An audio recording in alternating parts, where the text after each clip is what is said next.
They dazzled audiences, defined an era, and became legends. Yet the Academy never gave them the crown they deserved. Welcome to the untold story of Golden Age Hollywood's most iconic Oscar snubs. Myrna Loy was elegance personified, a radiant force of the Golden Age who stole hearts with her wit, charm, and impeccable timing.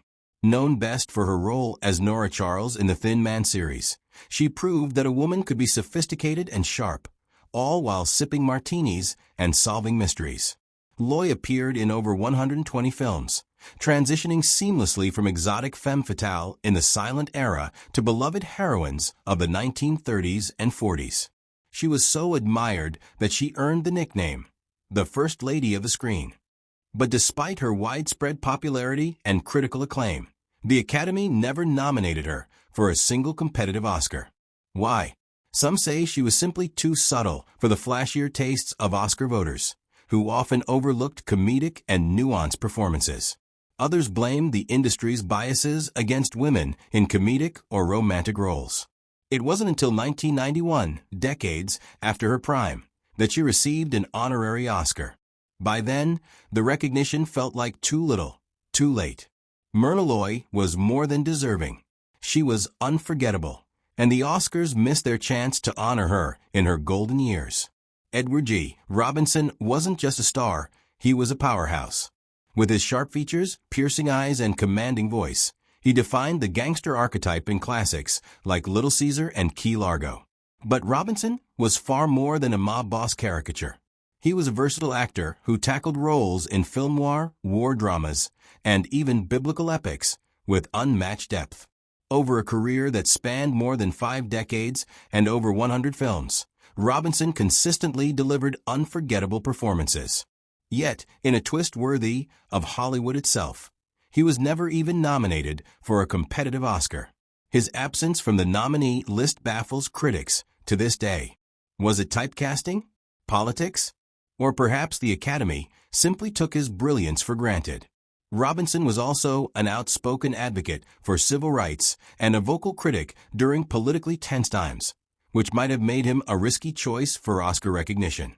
In 1973, just weeks before his death, he finally received an honorary Oscar. But by then, the applause came too late. Robinson was a legend in life, and the Oscars' silence remains one of their greatest oversights. Deborah Kerr brought grace, vulnerability, and quiet strength to every role she touched. From her unforgettable turn in The King and I to her emotionally charged performance in From Here to Eternity, Kerr proved time and again that she was one of the most refined and gifted actresses of her generation. She was nominated for the Academy Award 6 times. Yes, 6, and lost every single time. Despite delivering consistently powerful performances, she was often edged out by flashier roles or more dramatic narratives that caught the Academy's eye. Kerr's acting style was subtle, elegant, and deeply emotional, perhaps too understated for Oscar voters, who often favored overt dramatics. Off-screen, she was known for her professionalism and poise, never chasing controversy or attention. Maybe that worked against her in an industry that sometimes rewards spectacle over substance. It wasn't until 1994, decades after her prime, that she received an honorary Oscar recognizing her impeccable grace and beauty. But the question still lingers: how could such a luminous star, with such an illustrious body of work, have never won Hollywood's top prize during her peak? Cary Grant was the embodiment of Hollywood charm, suave, witty, and effortlessly magnetic. Whether he was making us laugh in screwball comedies like Bringing Up Baby or thrilling us in Hitchcock classics like North by Northwest, Grant made it all look easy. Too easy, perhaps. Despite being one of the most beloved and bankable stars of the Golden Age, Cary Grant never won a competitive Oscar, not even a nomination during his peak years. That's right. The man who helped define what it meant to be a leading man was largely ignored by the Academy. Why? Some argue that his brilliance in comedy and romantic roles was consistently underestimated. Others say his performances were so smooth they were mistaken for a lack of effort. In reality, Grant's work was masterfully controlled, layered, and ahead of its time. His versatility and screen presence influenced generations of actors. It wasn't until 1970 that he received an honorary Oscar. But by then, the industry had long missed the chance to properly honor one of its greatest icons. Cary Grant didn't need a statue to prove his greatness, but he absolutely deserved one. Barbara Stanwyck was pure dynamite on screen, fierce, fearless, and fiercely independent.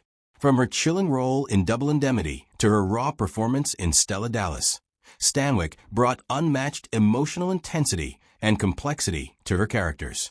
She could play the femme fatale, the working-class heroine, or the icy matriarch with equal power and conviction. Over a career spanning 6 decades, she was nominated for 4 Academy Awards and somehow lost them all. How does an actress so consistently brilliant, so deeply respected by peers and critics alike, go home empty-handed each time? Some say she was simply ahead of her time. Her tough, no-nonsense characters challenged the norms of how Hollywood liked to portray women. Others think the roles she chose were too gritty or too real for the Academy's liking. Still, she never let the lack of Oscar recognition define her. In 1982, she finally received an honorary Oscar for her contributions to film, but for many fans, it felt like a consolation prize rather than the celebration she deserved. Barbara Stanwyck didn't just act, she owned the screen. And the Academy missed a golden opportunity. Peter Lorre wasn't your typical Hollywood leading man. He was something far more intriguing. With his haunting eyes, distinct voice, and uncanny ability to embody both sympathy and menace, Lorre carved out a unique space in Golden Age cinema. He stunned audiences with his chilling performance in M. 1931, a role so powerful it echoed throughout his entire career. In Hollywood, he became a staple in classics like Casablanca and The Maltese Falcon, always elevating the screen with his presence. Yet, despite his immense talent and influence, Peter Lorre was never nominated for an Academy Award. Not once. It's a snub that still shocks film historians. Perhaps his foreign accent and unconventional appearance made him an outsider in an industry that, at the time, favored clean-cut American leads. Or maybe his brilliance in supporting roles was overshadowed by flashier performances. Regardless, Lorre's impact on cinema is undeniable. He brought complexity and emotion to characters that could have easily been one note. The Academy may have ignored him, but true film lovers know Peter Lorre was a master of his craft and a legend who never got his golden due. John Barrymore was Hollywood royalty before the word even existed. Known as the Great Profile, he possessed the kind of stage presence and voice that could silence a room and captivate a nation. He transitioned effortlessly from Shakespearean theater to the silver screen, leaving his mark in iconic roles like Dr. Jekyll and Mr. Hyde, 1920, and Grand Hotel, 1932. Barrymore had a magnetic blend of classic gravitas and Hollywood charisma, setting the gold standard for serious acting in early American cinema. Yet, despite his immense influence and legendary talent, the Academy never recognized him with an Oscar nomination. Why? Timing may have played a role. The Oscars were just gaining traction during his peak, and Barrymore's personal life, filled with scandal, alcohol, and a dramatic fall from grace, may have overshadowed his brilliance in the eyes of the Academy. Still, no one could deny his impact. He paved the way for generations of actors, including his own famous family. The fact that such a towering talent went unawarded remains one of the most glaring omissions in Oscar history.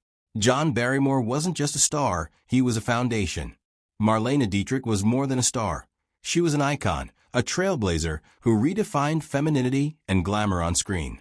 With her striking androgynous beauty, she made her mark in classics like The Blue Angel and Morocco, where she seduced audiences with her unique combination of mystery, confidence, and elegance. Dietrich's persona was unlike anything Hollywood had seen before, an unapologetically bold woman who wore men's suits, defied gender norms, and captivated with her deep, husky voice. She became an international sensation, but despite her unparalleled screen presence and boundary-pushing roles, the Academy never saw fit to award her a competitive Oscar. In fact, she was only nominated once for Shanghai Express in 1932 and lost. Was it her unconventional image that kept her from winning? Her refusal to conform to traditional Hollywood roles? Perhaps it was the shifting tides of the industry, where Dietrich's brand of sensuality and independence didn't always fit the Academy's narrow view of stardom. In 1960, she received an honorary Oscar, but for many, the fact that such a groundbreaking star never won a competitive statue remains one of Hollywood's greatest oversights. Errol Flynn was the very definition of swashbuckling charm. Known for his dashing good looks, impeccable swordplay, and effortless charisma, Flynn became Hollywood's ultimate action hero, immortalized in films like The Adventures of Robin Hood and Captain Blood. His daring stunts, magnetic presence, and devil-may-care attitude made him a fan favorite, and he became synonymous with adventure and romance on screen. Despite his massive popularity and iconic status, however, Flynn was never nominated for an Academy Award. A baffling oversight. Was it his personal life, filled with scandal and controversy, that overshadowed his on-screen brilliance? Or perhaps the Academy simply favored more dramatic roles, while Flynn was often cast in more light-hearted, action-packed adventures. Whatever the reason, his exclusion from Oscar recognition remains one of Hollywood's most puzzling snubs. While he received plenty of fame and fortune, an Oscar nomination never came. It wasn't until 1990, long after his death, that Flynn was honored with a posthumous star on the Hollywood Walk of Fame. Errol Flynn may not have won the Academy's gold, but his legendary status as Hollywood's first great action hero remains untouchable. Greta Garbo was the epitome of mystery, allure, and silent intensity. She captured the screen with an enigmatic presence that made audiences both adore and fear her. From her dramatic roles in Camille to her unforgettable performance in Grand Hotel, Garbo's talent was undeniable. She was one of the most glamorous and revered actresses of the Golden Age, praised for her stunning beauty and her ability to convey deep emotion with minimal dialogue. Yet, despite her immense popularity and the critical acclaim she received throughout her career, Garbo was never awarded an Academy Award for her performances, an oversight that remains a Hollywood enigma. She was nominated for the Oscar only once, for Romance in 1930, but lost. The reason behind her lack of Oscar recognition is often attributed to her selectiveness with roles, her decision to step away from acting after just a few decades, and perhaps her refusal to conform to the Academy's more conventional standards. Garbo's beauty and talent were beyond measure, and while the Oscar eluded her, her legacy as one of the greatest stars of the silver screen is beyond debate. Fred Astaire was the very definition of elegance and grace. With his impeccable dance moves, smooth vocals, and undeniable charm, he became the gold standard for musical stars in Hollywood's golden age. From Top Hat to Swing Time, Astaire revolutionized film choreography, creating dances that were as much a part of the story as the script itself. His dancing style was flawless, effortless, yet precise, and he made even the most complex routines look deceptively simple. Despite his legendary status and groundbreaking work in musicals, Astaire was never nominated for a competitive Oscar, which remains one of the biggest snubs in film history. His only Academy recognition came in the form of an honorary Oscar in 1950, long after he had already solidified his place as a cultural icon. Why was he overlooked? Some believe it was because the Academy didn't always know how to honor artists in genres like musical comedy, while others argue his style was too subtle, with a focus on his performances instead of his technical brilliance. Whatever the reason, Fred Astaire's impact on cinema is undeniable, and no Oscar could ever define his genius. Richard Burton was one of the most captivating and versatile actors of his time, known for his commanding presence, powerful voice, and ability to portray intense emotion. Whether in Who's Afraid of Virginia Woolf, where he matched Elizabeth Taylor's fire with his own, or in The Spy, who came in from the cold, Burton showcased a depth that few could rival. He earned 7 Oscar nominations throughout his career, a remarkable achievement, yet never won the coveted statuette. His near misses with the Academy are often regarded as one of the most baffling oversights in Oscar history. Some critics believe it was Burton's intense, sometimes volatile persona off-screen that kept him from receiving the Oscar. Others feel that despite his undeniable talent, Burton's roles often lacked the type of overt, tear-jerking drama that the Academy typically favors. Even after his death, Burton's absence from the list of Oscar winners remains a point of contention. He may not have received an Oscar, but Richard Burton's legacy as one of the finest actors to ever grace the screen is secure, far beyond the recognition of any trophy. If you enjoyed this video, please leave a like and comment. Also, consider subscribing and hitting the notification bell to be notified of our new videos each day. Thanks for watching.